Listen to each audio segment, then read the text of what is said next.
ಅಲ್ಲ, ಇದು ಮ್ಯಾಸ್ಕ್ಯುಲಿನ್ ಜಾಬ್. ನಾವು ನಮ್ಮ ಏನು ಬುದ್ಧಿಶಕ್ತಿಯನ್ನು, ನಮ್ಮ ಜ್ಞಾನವನ್ನು, ನಮ್ಮ ಸ್ಕಿಲ್ಲನ್ನು, ಜೊತೆಗೆ ನಾವು ನಮ್ಮ ಜೀವನವನ್ನು, ನಮ್ಮ ಮರ್ಯಾದೆಯನ್ನು, ಗೌರವವನ್ನು ಕೂಡ ನಾವು ಒತ್ತೆ ಇಟ್ಟು ನಿಮಗಾಗಿ ಕೆಲಸಗಳನ್ನು ಮಾಡ್ತಾ ಇರ್ತೇವೆ.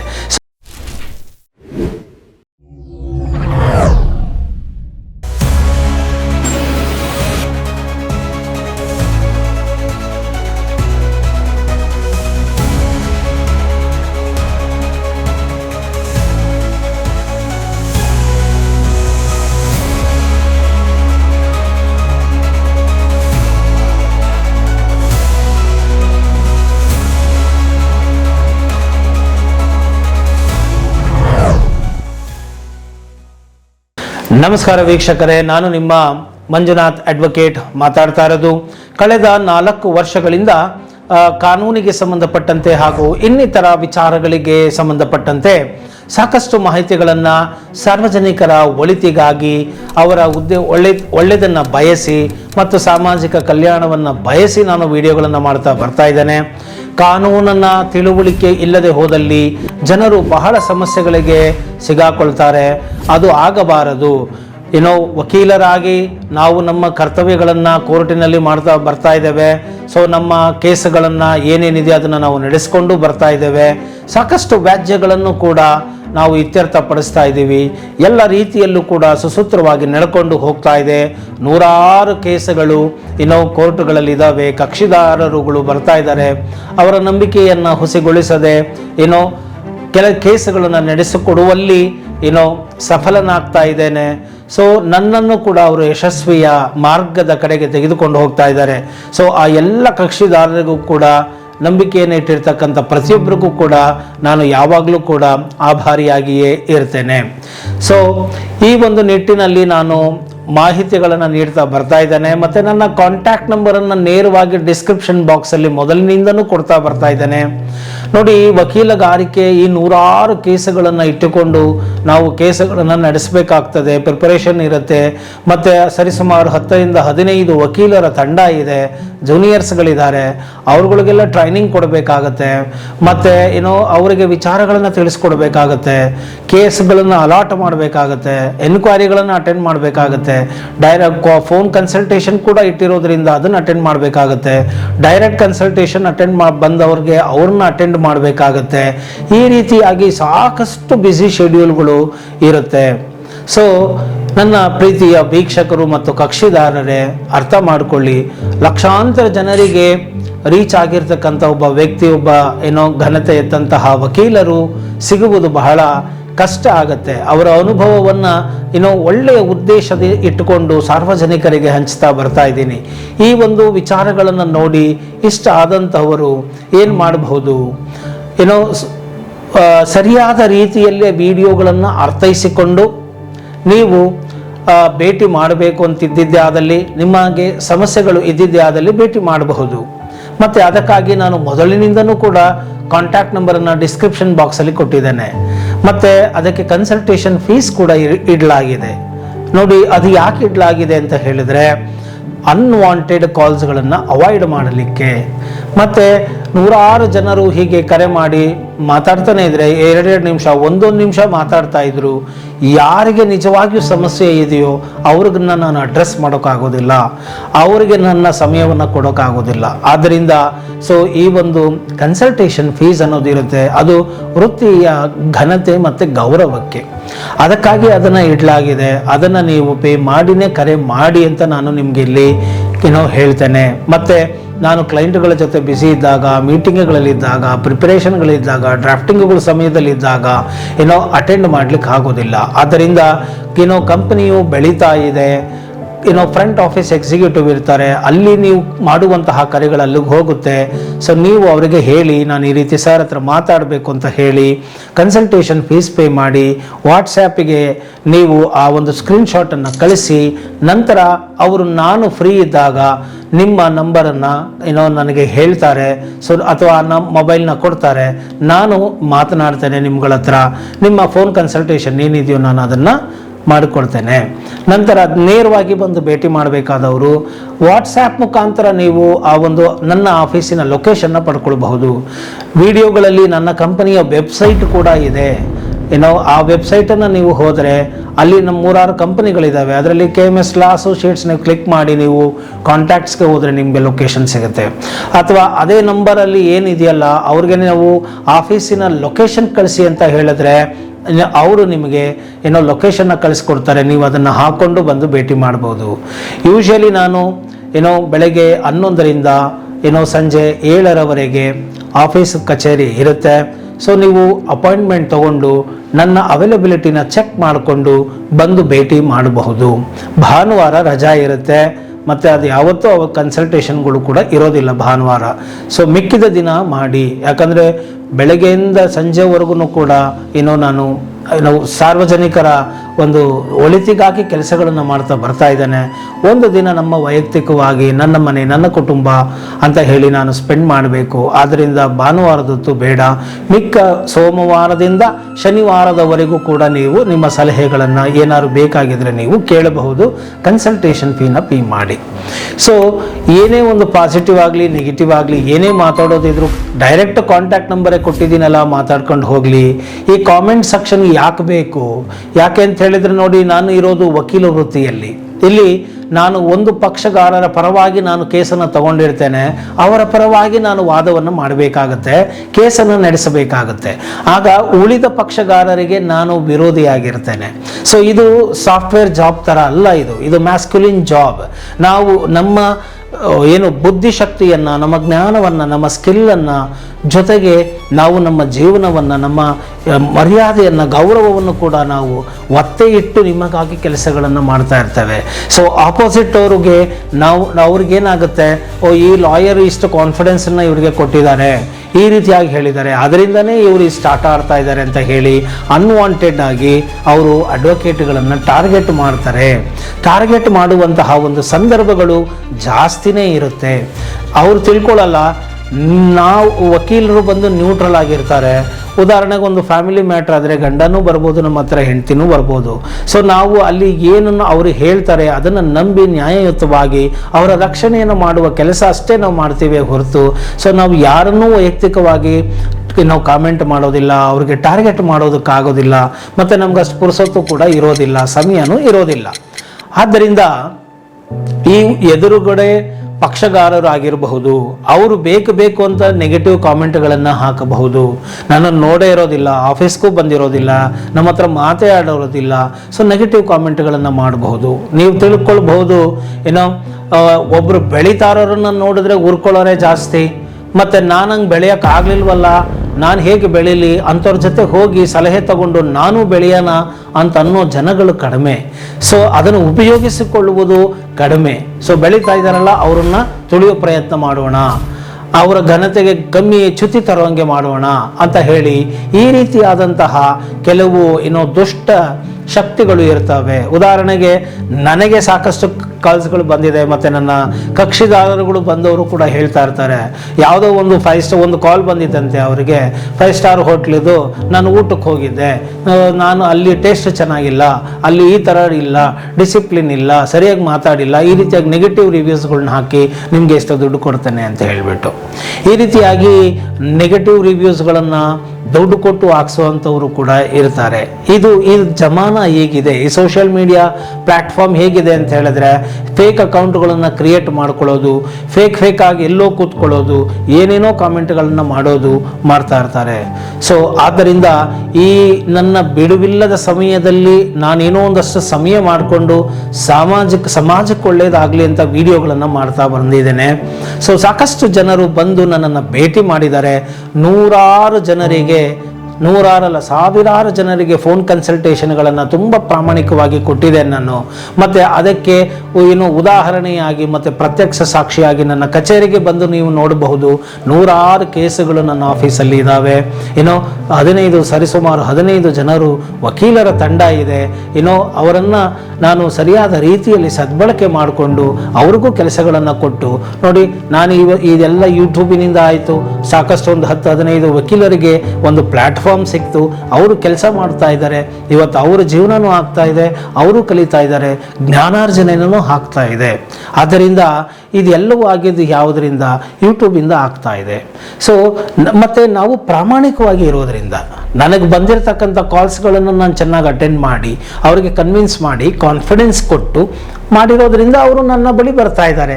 ಸೊ ಕೇಸುಗಳನ್ನು ಕೂಡ ನಾವು ಅಷ್ಟೇ ಪ್ರೊಫೆಷನಲ್ ಆಗಿ ನಡೆಸ್ಕೊಂಡು ಹೋಗ್ತಾ ಇದ್ದೀವಿ.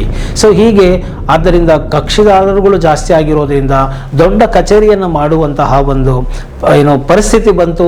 ಆದ್ದರಿಂದ ಒಳ್ಳೆ ಕಚೇರಿಯನ್ನು ಮಾಡಲಾಗಿದೆ. ಸ್ಟಾಫ್ಗಳಿಗೆ ಕೂತ್ಕೊಳ್ಳೋಕ್ಕೂ ಕೂಡ ಜಾಗ ಬೇಕಾಗಿತ್ತು, ಅದಕ್ಕಾಗಿ ನಾನು ಮಾಡಲಾಗಿದೆ. ಸೊ ಇದನ್ನೆಲ್ಲ ಮಾಡಿದ್ದೇವೆ. ಮತ್ತು ವ್ಯಕ್ತಿಗಳು ಬೆಳೀತಾ ಇದ್ದಾರೆ ಅಂತ ಹೇಳಿದ್ರೆ ಸೈನ್ ಆಫ್ ಪ್ರೋಗ್ರೆಸ್ ಅಂತ ನಾವು ಕರಿತೀವಿ. ಎಲ್ಲಿ ಬೆಳೀತಾ ಇದ್ದಾರೋ ಅಲ್ಲಿ ಏನಿರುತ್ತೆ? ಜ್ಞಾನ ಇರುತ್ತೆ, ಅಲ್ಲಿ ಕೆಲಸ ಇರುತ್ತೆ, ಮತ್ತು ಅಲ್ಲಿ ರಿಸಲ್ಟ್ ಇರುತ್ತೆ ಅನ್ನೋದನ್ನ ಕಕ್ಷಿದಾರರು ವೀಕ್ಷಕರು ತಿಳ್ಕೊಳ್ತಾರೆ. ಯಾರಿಗೆ ಬುದ್ಧಿ ಇರುತ್ತೋ ಅವರು ತಿಳ್ಕೊಳ್ತಾರೆ. ಪಾಸಿಟಿವ್ ಆಗಿ ನೋಡೋರಿಗೆ ಪಾಸಿಟಿವಿಟಿನೇ ಕಾಣುತ್ತೆ ಎಲ್ಲ ಕಡೆ, ನೆಗೆಟಿವ್ ನೋಡಲೇಬೇಕು ಅಂತ ಅನ್ನೋರಿಗೆ ನೆಗೆಟಿವೇ ಕಾಣಿಸ್ತಾ ಇರುತ್ತೆ, ಅವ್ರಿಗೆ ಪಾಸಿಟಿವ್ ಕಾಣೋದೇ ಇಲ್ಲ. ಆದ್ದರಿಂದ ನಾನು ಮೊದಲಿಂದನೂ ಏನು ಮಾಡ್ತಾ ಇದ್ದೀನಿ, ಸಿನ್ಸ್ ಫ್ರಮ್ ದ ಬಿಗಿನಿಂಗ್ ನಾನು ಯಾವತ್ತೂ ಕಾಮೆಂಟ್ಸ್ ನಾನು ಮಾಡೋಕ್ಕೆ ಹೋಗಲಿಲ್ಲ. ಯಾಕೆ?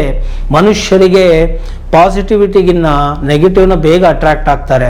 ಅಯ್ಯೋ ಹೌದೋ ಏನೋ, ಹಂಗೋ ಏನೋ, ಹಿಂಗೋ ಏನೋ, ಸೊ ಇದು ಹಂಗಂತೆ ಹಿಂಗಂತೆ ಈ ಥರದ್ದು ಆಗೋಗುತ್ತೆ. ಸೊ ಈ ನೆಗೆಟಿವ್ಗಳು ಕಾಮೆಂಟನ್ನ ನೋಡಿಕೊಂಡು ಸುಮ್ಮನೆ ಮೈಂಡನ್ನು ಕರಪ್ಷನ್ಸ್ ಮಾಡ್ಕೊಳ್ಳೋ ಅವಶ್ಯಕತೆಯೂ ಇಲ್ಲ. ಆ್ಯಂಡ್ ಮೋರ್ ಎವರ್ ನಾನು ಬೇಸಿಕಲಿ ಸ್ಪಿರಿಚುವಲ್ ಪರ್ಸನ್ ಇರೋದ್ರಿಂದ ನನಗೆ ಪಾಸಿಟಿವ್ ಪಾಯಿಂಟ್ಸು ರಿವ್ಯೂ ಬೇಕಿರಲಿಲ್ಲ, ನೆಗೆಟಿವ್ ಪಾಯಿಂಟ್ಸು ಬೇಡ. ಕರ್ಮಣ್ಯೇವಾಧಿಕಾರಸ್ಥೆ ಮಾ ಫಲೇಷು ಕದಾಚನ ಅಂದ ಹಾಗೆ ನನ್ನ ಕೆಲಸವನ್ನು ನಾನು ಅಧಿಕಾರಯುತವಾಗಿ ಮಾಡ್ತಾ ಹೋಗೋಣ.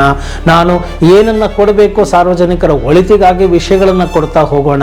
ಮತ್ತು ಅವರು ನನ್ನ ಬಳಿ ಬಂದಿದ್ದೆ ಆದಲ್ಲಿ ನನ್ನ ಕರ್ತವ್ಯ ಏನಿದೆ ಅದನ್ನು ಅಚ್ಚುಕಟ್ಟಾಗಿ ನಾನು ಮಾಡ್ತಾ ಹೋಗೋಣ ಅಂತ ಹೇಳಿ ನನ್ನ ಕೆಲಸಗಳನ್ನು ನಾನು ಶ್ರದ್ಧೆಯಿಂದ ಮಾಡ್ತಾ ಬರ್ತಾ ಇದ್ದೀನಿ.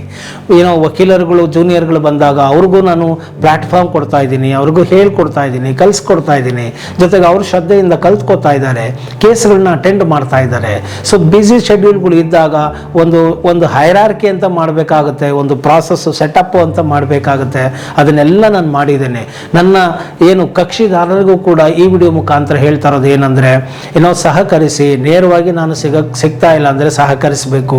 ನಿಮ್ಮ ಸಹಕಾರನೂ ಕೂಡ ಅತ್ಯವಶ್ಯಕ. ನೋಡಿ, ಎಷ್ಟೋ ಕ್ಲೈಂಟ್ಗಳು ಹೇಳ್ತಾರೆ ನಮಗೆ ಕಾಲ್ ಮಾಡಿದಾಗ ಅಟೆಂಡ್ ಮಾಡೋದಿಲ್ಲ, ಸರಿಗೆ ಇದಾಗ್ತಾ ಇಲ್ಲ, ಅದಾಗ್ತಾ ಇಲ್ಲ, ಈ ರೀತಿ ಮಾಡ್ತಾ ಇದ್ದಾರೆ, ಆದ್ದರಿಂದ ನಾವು NOC ತಗೊಳ್ತಾ ಇದ್ದೀವಿ ಸರ್, ನಿಮ್ಮ ಹತ್ರ ಬರ್ಬೋದಾ ಅಂತಲೂ ಕೇಳ್ತಾರೆ. ನಾನು ಅವಾಗ ಹೇಳ್ತೀನಿ, ನೋಡಿ ಸುಖ ಸುಮ್ಮನೆ NOC ತಗೊಳ್ಳೋದು ಒಳ್ಳೆಯದಲ್ಲ. ಸೊ ನಿಮ್ಗೆ ಅಲ್ಲಿ ಸರಿಯಾಗಿ ಮಾಡ್ತಾ ಇದ್ರೆ ನೀವು ಅವ್ರ ಜೊತೆನೆ ಮುಂದುವರಿಯಿರಿ. ಅಕಸ್ಮಾತ್ ಅವ್ರು ಏನಾದ್ರೂ ಸರಿಯಾಗಿ ಮಾಡ್ತಾ ಇಲ್ಲ, ನಿಮ್ಗೆ ಸಮಾಧಾನ ಇಲ್ಲ ಅಂದರೆ ಮಾತ್ರ ನೀವು ಬನ್ನಿ ಅಂತ ನಾನು ಹೇಳ್ತೇನೆ. ಮತ್ತು ವಕೀಲರುಗಳ ಮೇಲೆ ಸುಖ ಸುಮ್ಮನೆ ದೂಷಣೆಯನ್ನು ಮಾಡೋದು ಕೂಡ ತಪ್ಪಾಗ್ತದೆ, ಅದನ್ನು ಕೂಡ ನೀವು ತಿಳಿದುಕೊಳ್ಳಬೇಕು. ಮತ್ತು ಇನ್ನೇನಪ್ಪ ಅಂತ ಹೇಳಿದ್ರೆ, ಈ ಒಂದು ಕಾಮೆಂಟ್ಗಳನ್ನು ಮಾಡುವಾಗ ತಿಳಿದು ಕಾಮೆಂಟ್ಗಳನ್ನು ಮಾಡಬೇಕು ಅನ್ನೋದು ನನ್ನ ಒಂದು ಅನಿಸಿಕೆ ಆಗಿದೆ. ಸೊ ನಾವು ಪಾಸಿಟಿವು ಬೇಡ, ನೆಗೆಟಿವ್ ಬೇಡ, ನನ್ನ ಕೆಲಸವನ್ನು ನಾನು ಮಾಡ್ಕೊಂಡು ಹೋಗೋಣ. ಸೊ ಯಾರಿಗೆ ಶ್ರದ್ಧೆ ಇದೆಯೋ, ಯಾರಿಗೆ ನನ್ನ ನೋಡಲೇಬೇಕು ಅನಿಸುತ್ತೋ, ಅವರು ನನ್ನ ಕೇಳಲೇಬೇಕು, ನನ್ನ ಹತ್ರ ಸಲಹೆ ಅನಿಸುತ್ತೋ ಅವ್ರು ಕಾಲ್ ಮಾಡಿ ಸಲಹೆ ತೊಗೊಂಡಿದ್ದಾರೆ. ಮತ್ತು ಯಾರಿಗೆ ಕೇಸ್ ಕೊಡಬೇಕು ಅನಿಸುತ್ತೋ ಅವ್ರು ನನ್ನ ಆಫೀಸಿಗೆ ಬಂದಿದ್ದಾರೆ, ಕೇಸುಗಳನ್ನ ನಡೆಸ್ಕೊಡ್ತಾ ಇದ್ದೀವಿ, ಅಚ್ಚುಕಟ್ಟಾಗಿ ನಡೆಸ್ಕೊಂಡು ಹೋಗ್ತಾ ಇದ್ದೀವಿ, ಎಲ್ಲ ರೀತಿಯಲ್ಲೂ ಸುಗಮವಾಗಿ ನಡ್ಕೊಂಡು ಹೋಗ್ತಾ ಇದೆ, ಪ್ರೋಗ್ರೆಸ್ ಆಗ್ತಾ ಇದ್ದೀವಿ, ಬೆಳೀತಾ ಇದ್ದೀವಿ ಅಂದರೆ ಉದ್ದೇಶ ಏನು? ನಮ್ಮಲ್ಲಿ ಈಗ ಈ ಬೆಲ್ಲ ಇರೋ ಕಡೆ ಇರುವೆ ಮುತ್ತುತ್ತೆ, ಸಕ್ಕರೆ ಇರೋ ಕಡೆ ಇರುವೆ ಮುತ್ತುತ್ತೆ. ಕೆಲಸ ಚೆನ್ನಾಗಿ ಆಗ್ತಾ ಇದೆ, ಅದರಿಂದ ಜನ ಬರ್ತಾ ಇದ್ದಾರೆ ಅಷ್ಟೇ. ಸೊ ನಾವು ಬೆಳೀತಾ ಇರೋದನ್ನ ನೋಡಿಕೊಂಡು ಕೆಲವರು ಉರ್ಕೊಳ್ಳೋರು ಇರ್ತಾರೆ, ಕೆಲವು ನೆಗೆಟಿವ್ ಟೀಮ್ನ ಕಟ್ಕೊಂಡಿರೋರು ಇರ್ತಾರೆ, ಕೆಲವು ಲೂಸರ್ಸ್ ಗ್ಯಾಂಗ್ಗಳು ಇರ್ತವೆ. ಮತ್ತು ಕೆಲವರಿಗೆ ನನ್ನ ಬೆಳವಣಿಗೆಯನ್ನು ನೋಡಿ ತಕ್ಷಣಕ್ಕೆ ನಾನೂ ಬೆಳೆದು ಬಿಡ್ತೀನಿ, ನಾನೂ ಬೆಳಿಬೇಕು ಅಂತ ಹೇಳಿ. ಖಂಡಿತ ಎಲ್ಲರೂ ಬೆಳೆಯಲಿ, ಇಟ್ ಈಸ್ ಓಪನ್ ಪ್ಲ್ಯಾಟ್ಫಾರ್ಮ್, ಎಲ್ಲರೂ ಬೆಳಿಬೇಕು. ಆದರೆ ಎಲ್ಲದಕ್ಕೂ ಒಂದು it requires lot of dedication, efforts, time ಎಲ್ಲ ಬೇಕಾಗುತ್ತೆ. ಕೆಲವರು ಶಾರ್ಟ್ಕಟ್ ಲಿಸ್ಟ್, ಶಾರ್ಟ್ ಸರ್ಕ್ಯೂಟ್ ಅಂತ ತಿಳ್ಕೊಳ್ಳೋದಿಲ್ಲ. ಅತಿ ಬೇಗ ನಾನು ಬಂದು ಏನನ್ನ ಕಲ್ತ್ಕೊಂಡ್ಬಿಟ್ಟಿದ್ದೀನಿ, ನಾನು ಮಾತಾಡ್ಬಿಡ್ತೀನಿ, ನಾನು ಮುಂದುವರಿತೀನಿ ಅಂತ ಹೇಳಿಬಿಟ್ಟು ಹೋಗಿ ಎಡುತ್ತಾ ಇರ್ತಕ್ಕಂಥದ್ದು ನೋಡ್ತಾ ಇದ್ದೀನಿ. ಗುಂಪುಗಳನ್ನು ಕಟ್ಕೊಳ್ತಕ್ಕಂಥದ್ದು, ನೆಗೆಟಿವ್ ಟೀಮ್ಗಳನ್ನ ಕಟ್ಕೊಳ್ತಕ್ಕಂಥದ್ದು, ಸುಖ ಸುಮ್ಮನೆ ಒಬ್ಬ ವ್ಯಕ್ತಿಗೆ ತೇಜೋವಧೆ ಮಾಡೋದು, ಗೌರವಕ್ಕೆ ಧಕ್ಕೆ ತರುವಂಥದ್ದು, ಈ ರೀತಿ ಆದದ್ದೆಲ್ಲ ನಾವು ನೋಡ್ತಾ ಇರ್ತೇವೆ. ಸೊ ಇದು ಯಾವುದು ಕೂಡ ನಾನು ಪರ್ಸನಲ್ ಆಗಿ ಕೇರ್ ಮಾಡೋ ವ್ಯಕ್ತಿ ಅಲ್ಲ. ಯಾಕೆ ಅಂತ ಹೇಳಿದ್ರೆ ನಾನೊಬ್ಬ ಆಧ್ಯಾತ್ಮಿಕ ಜೀವಿ ಮೂಲತಃ. ಸೊ ನಾನು ಈ ಯಾವುದನ್ನು ಕೇರ್ ಮಾಡದೇ ಇರ್ತಕ್ಕಂಥ ವ್ಯಕ್ತಿ. ಆದ್ದರಿಂದ ನನಗೆ ಪರಮಹಂಸರು ಹೇಳ್ತಾರೆ ಒಂದು ಕಡೆ, ದೇವಿ ನನಗೆ ಪುಣ್ಯನೂ ಬೇಡ ಪಾಪನೂ ಬೇಡ, ನನ್ನನ್ನು ಏನೋ ಎಲ್ಲದರಿಂದ ಮುಕ್ತನನ್ನಾಗಿ ಮಾಡಿ ಮಗುವಾಗಿಸು ನನ್ನನ್ನು ಅಂತ ಕೇಳ್ಕೊಳ್ತಾರೆ. ಹಾಗೆ ನಾನು ನನ್ನ ಕೆಲಸದ ಮೇಲೆ ಶ್ರದ್ಧೆ ಇದೆ, ನಾನು ಅದನ್ನು ಮಾಡಿಕೊಂಡು ನಾನು ಬರ್ತಾ ಇದ್ದೀನಿ. ಸೊ ಯಾರಿಗೆ ನನ್ನ ಮೇಲೆ ನಂಬಿಕೆ ಇದೆಯೋ ಅವ್ರು ಬಂದು ಕೇಸುಗಳನ್ನು ಕೊಡ್ಬೋದು, ನಾನು ನಡೆಸ್ಕೊಂಡು ಹೋಗ್ತಾ ಇರ್ತೀನಿ. ಅದು ಬಿಟ್ಟು ನನಗೆ ಕಾಮೆಂಟ್ಸ್ಗಳ ಅವಶ್ಯಕತೆ ಇರಲಿಲ್ಲ. ಆದರೆ ಎಷ್ಟೋ ಜನ ವೀಕ್ಷಕರು ನನಗೆ ಮತ್ತು ಕಕ್ಷಿದಾರರು ಕೇಳ್ತಾ ಇರೋದ್ರಿಂದ just wanted to share our opinion, to show our gratitude ಅಂತ ಹೇಳಿದ್ರಿಂದ, ಈಗ ನೋಡಿ ನಾವು ಜಮೀನಲ್ಲಿ ಬೆಳೆಯನ್ನು ಬೆಳಿತೇವೆ. ಬೆಳೆದಾಗ ಬೆಳೆಯ ಜೊತೆಗೆ ಒಂದು ಸ್ವಲ್ಪ ಕಳೆನೂ ಬಂದ್ಬಿಡುತ್ತೆ. ಪಾರ್ಥೇನಿಯಂ ಗಿಡ ಅಲ್ಲಿ ಎಲ್ಲೆಲ್ಲೋ ಉಟ್ಕೊಳ್ಳುತ್ತೆ. ಆ ರೀತಿಯಾಗಿ ಬಂದರೆ ಬರಲಿ, ತೊಂದರೆ ಇಲ್ಲ. ನೆಗೆಟಿವ್ ಮಾಡೋರು ಒಂಥರ ಅದು ಪ್ರಚಾರ ಮಾಡ್ದಂಗೆ ನನ್ನ ಬಗ್ಗೆ ಮಾಡ್ಕೊಂಡು ಹೋಗಲಿ, ತಲೆ ಕೆಡಿಸ್ಕೊಳ್ಳೋದು ಬೇಡ. ಜನಗಳು ಕರೆಕ್ಟಾಗಿ ಸ್ಟೇಬಲ್ ಆಗಿರೋರು ಬಂದು ಅದನ್ನು ಅರ್ಥ ಮಾಡಿಕೊಂಡು ಬಂದು ನೋಡಿ ತಿಳಿದು ಆಫೀಸಿಗೆ ಬಂದು ಎಲ್ಲ ನೋಡಿ, ಇವ್ರು ಬರೀ ಯೂಟ್ಯೂಬಲ್ಲಿ ಮಾತಾಡ್ತಾ ಇದ್ದಾರಾ ಅಥವಾ ಇವ್ರ ಕೇಸ್ಗಳನ್ನು ನಡೆಸಿರೋ ಅನುಭವ ಇದೆಯಾ, ವಕೀಲರ ತಂಡ ಇದೆಯಾ, ಅವ್ರ ವಕೀಲರುಗಳು ಚೆನ್ನಾಗಿ ಮಾಡ್ಕೊಂಡು ಹೋಗ್ತಾ ಇದ್ದಾರಾ ನೋಡಿ ನೀವೇ ತೀರ್ಮಾನವನ್ನು ಮಾಡಬಹುದು. ಸುಮ್ಮನೆ ಎಲ್ಲೋ ಕೂತು ಫೇಕ್ ಅಕೌಂಟಲ್ಲಿ ಕೂತು ಏನೋ ಮಾತಾಡಿಕೊಂಡು ಏನೋ ಕಾಮೆಂಟ್ಗಳನ್ನ ಹಾಕಿದ್ರೆ ಅದು ಇಮ್ಮೆಚ್ಯೂರ್ಡ್ ಆಗಿ ಅರ್ಥಗಳನ್ನು ಮಾಡಿಕೊಳ್ಳದೆ ಸರಿಯಾದಂತಹ ವಿಶ್ಲೇಷಣೆ ಕೂಡ ಮಾಡುವ ಶಕ್ತಿ ಇರೋದಿಲ್ಲ ಅವರಿಗೆ. ಎಷ್ಟು ಪ್ರಬುದ್ಧರಾಗಿ ಮಾತನಾಡ್ತಾ ಇದ್ದಾರೆ, ವಿಚಾರ ಹೇಗಿದೆ ಇದರಲ್ಲಿ ಅನ್ನೋದನ್ನು ತಿಳಿದುಕೊಂಡು ಕಾಮೆಂಟ್ಗಳನ್ನು ಮಾಡಬೇಕಾಗತ್ತೆ. ಹಾಗೆ ಮಾಡದೆ ಯಾರು ಮಾಡಿದ್ರೆ ಮೂರ್ಖವತ್ತು ಉದಾಸೀನವೇ ಮದ್ದು ಅಂತ ನಮ್ಮಲ್ಲಿ ಹೇಳ್ತೇವೆ ಸಂಸ್ಕೃತದಲ್ಲಿ. ಸೊ ಮೂರ್ಖರನ್ನ ಇಗ್ನೋರ್ ದ ಇಗ್ನೋರೆಂಟ್ಸ್ ಅಂತ. ಸೊ ಅಜ್ಞಾನಿಗಳನ್ನು ನಾವು ಟಚ್ ಮಾಡೋದು ಬೇಡ, ಅದಕ್ಕೆ ಟೈಮ್ ಸ್ಪೆಂಡ್ ಮಾಡೋದು ಬೇಡ, ವೇಸ್ಟ್ ಅದು. So my mind is not A garbage ಅಂತ. ಆ ತಲೆಗೆ ಅದನ್ನೆಲ್ಲ ಹಾಕ್ಕೊಳ್ಳೋದು ಇಲ್ಲ, ನಾವು ಅದನ್ನು ತಲೆ ಕೆಡಿಸ್ಕೊಳ್ಳೋಕ್ಕೂ ಹೋಗಲ್ಲ. ಆದ್ದರಿಂದ ಸೊ ಈ ಒಂದು ನಿಟ್ಟಿನಲ್ಲಿ ಕ್ಲೈಂಟ್ಸ್ಗಳು ಕೇಳಿದ್ರಿಂದ ಕಾಮೆಂಟ್ ಸೆಕ್ಷನ್ನ ನಾನು ಆನ್ ಮಾಡಿದ್ದೇನೆ. ನನ್ನ ಪ್ರತಿಯೊಂದು ವಿಡಿಯೋಗಳಿಗೂ ಕೂಡ ಕಾಮೆಂಟ್ ಸೆಕ್ಷನ್ನ ಆನ್ ಮಾಡಿಸಿದ್ದೇನೆ. ನಾನು ನಿಜವಾಗಿಯೂ ಪ್ರಾಮಾಣಿಕವಾಗಿ 4 ವರ್ಷಗಳಿಂದ ಸಾವಿರಾರು ಜನರಿಗೆ ಫೋನ್ ಕನ್ಸಲ್ಟೇಷನ್ಗಳನ್ನು ನಾನು ಮಾಡಿರೋದು ನಿಜಾನೇ. ಆದರೆ ನನ್ನ ಮಾತಿನಿಂದ ನೀವುಗಳು ಏನಾದರೂ ಒಂದು ಜೀವನದಲ್ಲಿ ಸಲಹೆಗಳನ್ನು ಪಡ್ಕೊಂಡು ನಿಮಗೆ ಅದರಿಂದ ಒಳ್ಳೆಯದಾಗಿದ್ದರೆ ಖಂಡಿತವಾಗಿಯೂ ನೀವು ಕಾಮೆಂಟ್ ಸೆಕ್ಷನ್ಗೆ ಬಂದು ನಿಮ್ಮ ಅಭಿಪ್ರಾಯಗಳನ್ನ ನೀವು ವ್ಯಕ್ತಪಡಿಸಬಹುದು ಮತ್ತು ಕಾಮೆಂಟ್ಗಳನ್ನು ನೀವು ಮಾಡಬಹುದು. ಯಾವ ಕಾಮೆಂಟ್ ಸೆಕ್ಷನಲ್ಲಿ ಯಾವುದಾದ್ರೂ ಸೂಕ್ತವಾದಂತಹ ಕಾಮೆಂಟ್ಗಳು ಅಂತ ನಮ್ಗೆ ಅನಿಸಿದ್ರೆ ನಾವು ನಮ್ಮ ಟೀಮಿಂದ ಅದಕ್ಕೆ ಉತ್ತರ ಸಿಗುತ್ತೆ ಹೊರತು ನನಗಂತೂ ಅದಕ್ಕೆ ಸಮಯ ಇರೋದಿಲ್ಲ. ಸೊ ಈಗಲೇ ಸ್ಪಷ್ಟಪಡಿಸ್ತಾ ಇದ್ದೀನಿ, ಯಾವುದಾದ್ರೂ ಸೂಕ್ತವಾಗಿದೆ ಅಂದರೆ ಮಾತ್ರ ಅದಕ್ಕೆ ನಮ್ಮ ಟೀಮ್ ಆನ್ಸರ್ ಮಾಡುತ್ತೆ, based on my instruction reply ಮಾಡುತ್ತೆ. ಸೊ ಇಲ್ಲ ಅಂತ ನಾನಂತೂ ಅದಕ್ಕೆಲ್ಲ ಟೈಮ್ ಕೊಡೋಕೆ ಆಗೋದಿಲ್ಲ. ನಿಮ್ಮ ಅಭಿಪ್ರಾಯಗಳನ್ನ ವ್ಯಕ್ತಪಡಿಸ್ಬೋದು. ಮತ್ತು ಯಾರಾದರೂ ಬೇಕು ಅಂತ ನೆಗೆಟಿವ್ ಮಾಡಿದ್ರೆ, ಯಾರು ಆಲ್ರೆಡಿ ಪಾಸಿಟಿವ್ ಆಗಿರೋರು ಅದಕ್ಕೆ ಆನ್ಸರ್ ಮಾಡ್ಬೋದು. ನಿಮಗೆ ಫ್ರೀ ಇದ್ದರೆ no this is wrong, we have taken the consultation, we are running the case, ಈ ಥರ ಹಿಂಗಿದೆ ಹೇಳಬಹುದು. ಸೊ ನೋಡಿ, ಒಂದು ಸಾಧನೆಯನ್ನು ಮಾಡುವಾಗ ನಾವು ಸಾಕಷ್ಟು ಪರಿಕರಗಳನ್ನು ಇಟ್ಕೊಂಡೇ ಮಾಡಬೇಕಾಗತ್ತೆ. ಆದ್ದರಿಂದ ಇದು ಎಲ್ಲವನ್ನೂ ಕೂಡ ನೀವು ನೀಟಾಗಿ ಅರ್ಥ ಮಾಡ್ಕೊಳ್ಳಿ. ಕಾಮೆಂಟ್ ಸೆಕ್ಷನ್ನ ಆನ್ ಮಾಡಿದ್ದೀನಿ. ಸೊ ನಿಮ್ಮ ಅಭಿಪ್ರಾಯಗಳನ್ನ ನೀವು ವ್ಯಕ್ತಪಡಿಸ್ಕೋಬಹುದಾಗಿದೆ. ಸ್ವತಂತ್ರರು, ಮುಕ್ತರು. ನಾನು ಪಾಸಿಟಿವ್ನು ನೋಡೋಕೆ ಹೋಗಲ್ಲ, ಜಾಸ್ತಿ ನೆಗೆಟಿವ್ನು ನೋಡೋಕೆ ಹೋಗಲ್ಲ. ಸೊ ನಿಮಗೆ ಒಂದು ವೇದಿಕೆಯನ್ನು ಕೊಟ್ಟಿದ್ದೇನೆ, ನೀವು ಏನು ಬೇಕಾದರೂ ಆ ವೇದಿಕೆಯ ಜೊತೆಗೆ ಆಟ ಆಡ್ಬೋದು. ಯಾರ್ಯಾರು ಯಾವ ತರಹದ ಕಾಮೆಂಟ್ ಮಾಡ್ತಾರೆ ಅದು ಅವರವರ ಸ್ಟ್ಯಾಂಡರ್ಡು, ಅವರವರ ಸಂಸ್ಕಾರ, ಅವರವರ ಒಂದು ಕಲ್ಚರು, ಅವರು ಬೆಳೆದು ಬಂದ ರೀತಿ, ಅವರ ಒಂದು ಮೆಚುರಿಟಿ ಲೆವೆಲ್ಲು ಇಷ್ಟನ್ನು ತೋರಿಸ್ಕೊಡುತ್ತೆ ಅಷ್ಟೇ. ಒಬ್ಬ ವ್ಯಕ್ತಿ ಒಂದು ಮಾತಿನ ಮುಖಾಂತರ ಅವರ ಸಂಸ್ಕಾರ ಏನು ಅಂತ ಗೊತ್ತಾಗ್ಬಿಡುತ್ತೆ, ಅವ್ರ ಸ್ಟ್ಯಾಂಡರ್ಡ್ ಏನು ಅಂತ ಗೊತ್ತಾಗ್ಬಿಡುತ್ತೆ. ಹಾಗೆ ಯಾರ್ಯಾರು ಅವ್ರವ್ರನ್ನ ಪರಿಚಯ ಮಾಡಿಸ್ಕೊಳ್ಬೇಕು ಅಂತ ಅನ್ಕೊಂತಾರೋ ಅವ್ರ ಮೆಸೇಜ್ ಮುಖಾಂತರ ಅವರು ಪರಿಚಯ ಮಾಡಿಕೊಳ್ಳಿ. ನನ್ನ ಅಭ್ಯಂತರ ಯಾವುದೂ ಇಲ್ಲ. ನಾನು ಅದರ ಕಡೆ ಗಮನನೂ ತಗೊಳ್ಳೋದಿಲ್ಲ. ನಾನು ಒಂಥರ ನಿಷ್ಕಲ, ನಿರಂಜನ, ನಿರ್ವಿಕಲ್ಪ, ನಿರಾಮಯ ಅಂತ ಹೇಳ್ತಾ ಹೋಗ್ತೀವಿ. ಇದಕ್ಕೆಲ್ಲ ನಾನು ಸಾಕ್ಷಿಭೂತವಾಗಿರ್ತೇನೆ ಅಂತ ಹೇಳ್ತಾ ನನ್ನ ವೀಕ್ಷಕರುಗಳಿಗೆ ನಾನು ಕಾಮೆಂಟ್ ಸೆಕ್ಷನ್ನ ಓಪನ್ ಮಾಡಿದ್ದೇನೆ. ಸೊ ನೀವು ಹೇಗೆ ಬೇಕಾದರೂ ಇದರ ಪ್ಲ್ಯಾಟ್ಫಾರ್ಮ್ನ ಯೂಸ್ ಮಾಡ್ಕೋಬೋದು ಅಂತ ಹೇಳ್ತಾ, ಮತ್ತು ಈ ಒಂದು ಬ್ಯುಸಿ ಶೆಡ್ಯೂಲ್ ಜಾಸ್ತಿ ಇರೋದ್ರಿಂದ ನನ್ನ ಎಕ್ಸಿಸ್ಟೆಡ್ ಕಕ್ಷಿದಾರರಿಗೆ ರಿಕ್ವೆಸ್ಟ್ ಮಾಡೋದಿಷ್ಟೇ, ನಾನು ನಮ್ಮ ಫ್ರಂಟ್ ಆಫೀಸ್ ಎಕ್ಸಿಕ್ಯೂಟಿವಿಂದ ಕಾಲ್ಸ್ಗಳು ಬರುತ್ತೆ, ನಿಮ್ಗೆ ಇನ್ಫಾರ್ಮೇಷನ್ ಕೊಡ್ತಾ ಇದ್ದೀವಿ. ಸೊ ಹಿಂದಿನ ದಿನವೇ ತಿಳಿಸ್ತೇವೆ, ನಾಳೆ ಕೇಸ್ ಇದೆ ಅಂತಲೂ ತಿಳಿಸ್ತಾ ಇದ್ದೀವಿ. ಮತ್ತು ಆ ಕೇಸ್ ಮುಗಿದ ಮೇಲೆ ಕೂಡ ಈ ಕೇಸದ ಸ್ಟೇಟಸ್ ಏನಾಗಿದೆ ಅಂತ ತಿಳಿಸ್ತಾ ಇದ್ದೀವಿ. ಇದೆಲ್ಲ ಅಪ್ಡೇಷನ್ಗಳನ್ನ ತಗೊಳ್ಳಿ. ತುಂಬ ಅವಶ್ಯಕತೆ ಇದ್ದಾಗ ನಿಮಗೆ ಇನ್ಫಾರ್ಮ್ ಮಾಡ್ತೇವೆ. ನಾನೇ ಕರೆಸ್ಕೊಳ್ತೇನೆ ಆಫೀಸ್ಗೆ. ಇಲ್ಲ ನೀವು ಇಂಟ್ರೆಸ್ಟ್ ಇದ್ದರೆ ಪ್ರತಿನಿತ್ಯ ಕೋರ್ಟ್ಗಳಿಗೆ ಅಟೆಂಡ್ ಮಾಡ್ಬೋದು. ಜೂನಿಯರ್ಸ್ಗಳು ಏನಿದೆ ಅದು ಇನ್ಫಾರ್ಮ್ ಮಾಡ್ತಾರೆ, ತಿಳಿಸ್ತಾರೆ. ಸೊ ಫ್ರಂಟ್ ಆಫೀಸ್ ಎಕ್ಸಿಕ್ಯೂಟಿವ್ ನಿಮಗೆ ಇನ್ಫಾರ್ಮ್ ಮಾಡ್ತಾರೆ. ಸೊ ನೀವು ಏನಿದ್ದೀರಾ ನನ್ನ ಕಡೆಯಿಂದ ಒಂದೇ ಆಗೋದು ನೋಡಿ. ಏನೇ ಒಂದು ಕೇಸ್ ರನ್ ಮಾಡಬೇಕು ಅಂದರೂ ಕರೆಕ್ಟಾಗಿ ಒಂದು ಫೀಸ್ ಸ್ಟ್ರಕ್ಚರ್ ಅನ್ನೋದು ಇದ್ದೇ ಇರುತ್ತೆ. ನಾವು ಮಾನವೀಯತೆಯಿಂದ ನಾವು ಜ್ಞಾನವನ್ನು ಜನಗಳಿಗೆ ಹಂಚ್ಕೋತಾ ಇದ್ದೀನಿ. ಬಟ್ ನಾನು ಕೇಸನ್ನು ನಡೆಸಬೇಕು, ಒಂದು ಆಫೀಸನ್ನು ನಡೆಸಬೇಕು, ಒಂದು ಸ್ಟಾಫ್ನ ಮೇಂಟೈನ್ ಮಾಡಬೇಕು, ಒಂದು ಇನ್ಫ್ರಾಸ್ಟ್ರಕ್ಚರ್ಗೆ ಇನ್ವೆಸ್ಟ್ ಮಾಡಬೇಕು ಅಂದರೆ ನಮಗೆ ಆದಂತಹ ಖರ್ಚುಗಳು, ಕಮಿಟ್ಮೆಂಟ್ಗಳು ಇದ್ದೇ ಇರುತ್ತೆ. ಸೊ ಅದಕ್ಕಾಗಿ ಫೀಸನ್ನು ನೀವು ಏನು ಕಮಿಟ್ ಆಗಿದ್ದೀರಾ ಅದ್ರ ಪ್ರಕಾರ ನೀವು ಕಟ್ಕೊಂಡು ಹೋಗಿ ನಾವು ಅಷ್ಟೇ ಪ್ರಾಮಾಣಿಕವಾಗಿ ಕೇಸನ್ನು ನಡೆಸ್ತೇವೆ. ಅದನ್ನು ಬಿಟ್ಟು ನಿಮಗೆ ಏನಾದರೂ ಆ ಥರದ್ದು ಹಣದ ಸಮಸ್ಯೆಗಳಿದ್ರೆ ನಾನು ಹೇಳೋ ಫೀಸನ್ನು ನಿಮಗೆ ಅಫೋರ್ಡ್ ಮಾಡೋಕ್ಕಾಗಿಲ್ಲ ಅಂದರೆ ಗೌರವವಾಗಿ ಬಂದು ನಿಮ್ಮ ಫೈಲ್ಗಳನ್ನ ನೀವು ತಗೊಂಡು ಹೋಗಬಹುದು. ಇಲ್ಲಿ ನಾನು ಸ್ಪಷ್ಟವಾಗಿ ಹೇಳ್ತಾ ಇದ್ದೇನೆ. ಓಕೆ, ಸೊ ಈ ಒಂದು ವಿಡಿಯೋ ನಿಮಗೆ ಇಷ್ಟ ಆಗಿದೆ, ಅದರಲ್ಲಿ ಮರೆಯದ ಹಾಗೆ ಲೈಕ್ ಕೊಡಿ ಹಾಗೂ ಇತರರಿಗೂ ಕೂಡ ಶೇರ್ ಮಾಡಿ. ಜೈ ಹಿಂದ್, ಜೈ ಕರ್ನಾಟಕ ಮಾತೆ.